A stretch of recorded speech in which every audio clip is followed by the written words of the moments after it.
We're joined with Tyler Reddick, driver of the number 8 car in the Cup Series. Thanks for joining. I know it's a busy day, but glad you can make it on.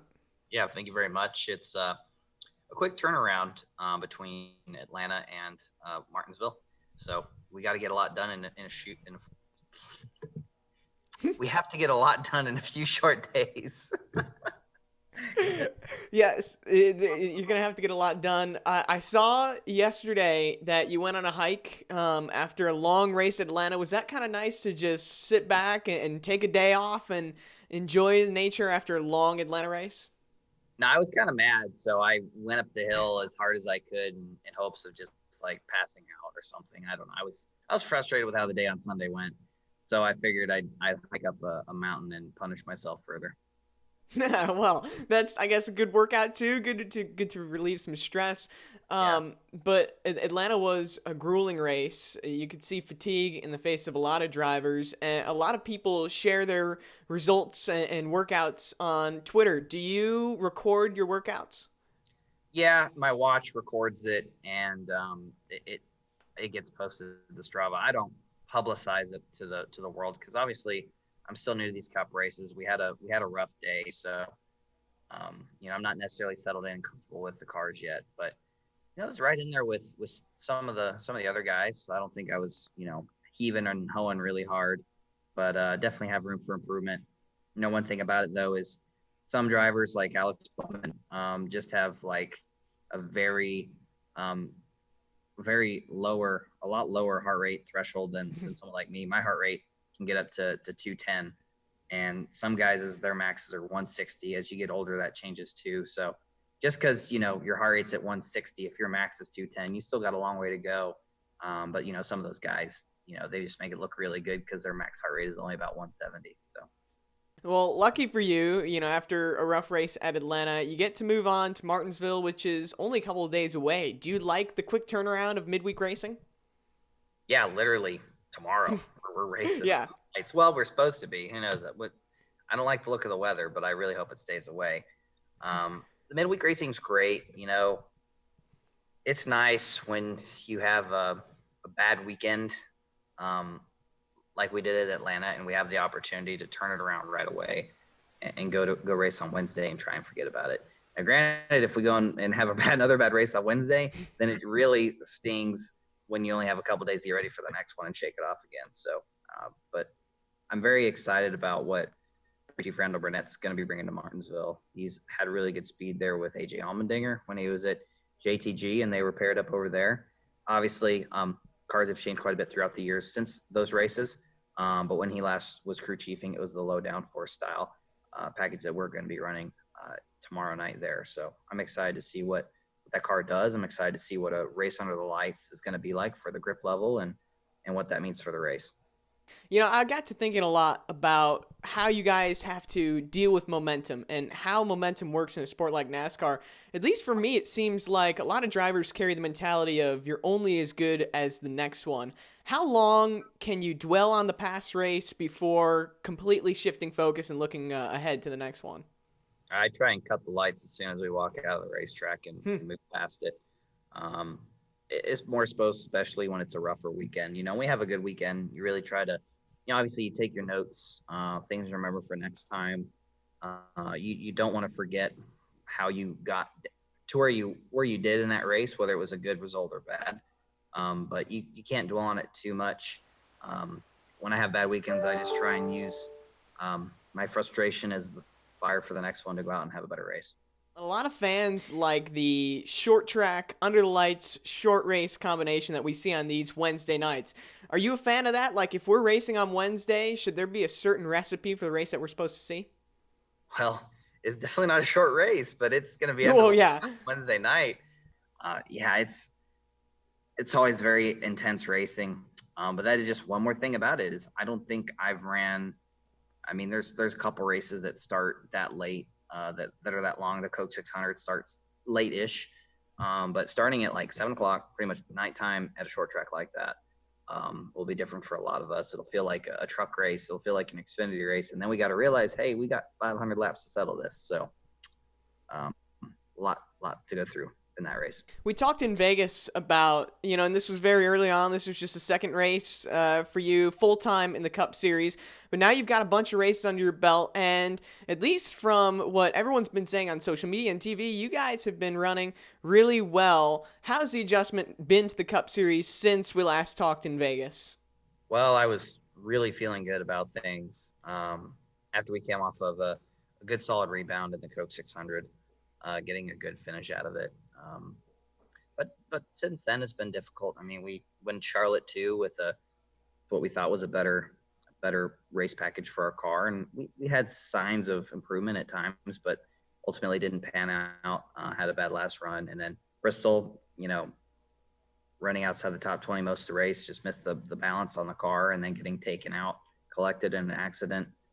Was another tough weekend. So then it was 2 bad weekends in a row. Really, we were 15th in points, knocking on the door of 14th, 13th, being really good on the point situation. And that extra DNF, we have 3 DNFs more than, we have 3 DNFs, which is more than anybody ahead of us in points right now, which is not helping our situation. But yeah, it stunk. It stinks. We've been on a slump of 3 bad races, and I'm hoping that turns around tomorrow night. Something that was literally just announced minutes ago from NASCAR is that we're going to be having fans in the stands, limited fans, at Homestead and Talladega. So they're not going to be packed like we're normally used to, but at least to have the presence, know they're there. Does that change at all on race day? It'll be nice to know at least somebody probably out there in the stands will be booing and cheering for us as we do driver intros. I wonder if we'll have the stage and all that and go through that whole notion. But yeah, if there's some fans in the stand, I'm sure somebody's gonna be booing at Kyle Busch. There'll probably be some people cheering at Chase Elliott. So they'll be good to at least have some of that back. But yeah, it's just been so weird the last couple weeks having no one in the stands. A couple nights ago on Saturday night, Eldora had the Dirt Late Model stream, and that place is always jammed full of people. I've never been there when it's been empty, other than when we load in on a practice day. But it's just eerie seeing the pictures of cars on racetrack and literally just like crickets, ghosts, nothing in the stands. So it's been interesting. I'm glad to see we're going to have some people back in the stands able to take it in real life and in person. Yeah, it's been strange to watch, and every time I see the empty grandstands, it's weird to watch on TV. But obviously, as you mentioned, your race day has been very different than what it was before, the coronavirus. What does your race day look like now? You drive to the track the day of. Some of the longer ones probably be driving the night before in. So spending a lot more time away from people. Pretty much race day from the time you leave your house. I leave Alexa and Bo to the time I get in a race car. I don't see a single soul other than the 2 individuals that I go through, that I talk to and show my credentials through to get into the garage or get into the racetrack and then get to my bus that I have in the infield at the racetrack. So it's been very different. Just mentally, the first couple of races, getting your body clued into like, all right, we're going back racing finally. On that first one was interesting, getting suited up with, just pure silence and no one in the back of your ear telling you, hey, we got to hurry up, or hey, we need to be here or there. Just that kind of stuff's all different. But a lot of differences, man. I mean, the midweek races to the just absolute just eeriness of just no one around in the bus lot, or the very quiet walk to the car by yourself with all your stuff. There's just so many things about it that have been really interesting and change the perspective of how we've always done things, and they have to be this way. It really opens the door up there. Yes, hopefully that is going to be done soon. But I want to finish off and ask you about this past weekend at Atlanta. Obviously, normally I like to keep it lighthearted, but this is something that's very important and going on in our country right now with the Black Lives Matter movement. What were your thoughts on everything NASCAR did this past weekend at Atlanta? Well, I was really hoping that something would have been done sooner, but they did a great job in coming together and putting out the effort forth that they did, from the drivers coming together with the help of Jimmy Johnson, getting us all together and putting a video out really quickly that was played over the broadcast we put out on our social media channels. unified message to NASCAR stepping up and saying, all right, we're gonna do something. We don't know how extensive it's gonna be, but I was really pleased to see that it ended up being the we roll off, we stop and shut everything off. People stand on the walls, have the moment of silence, and have Steve Phelps come over the loudspeakers and in the TV and say what he said. It's a powerful statement. Been part of some pretty impactful just life moments inside the race car.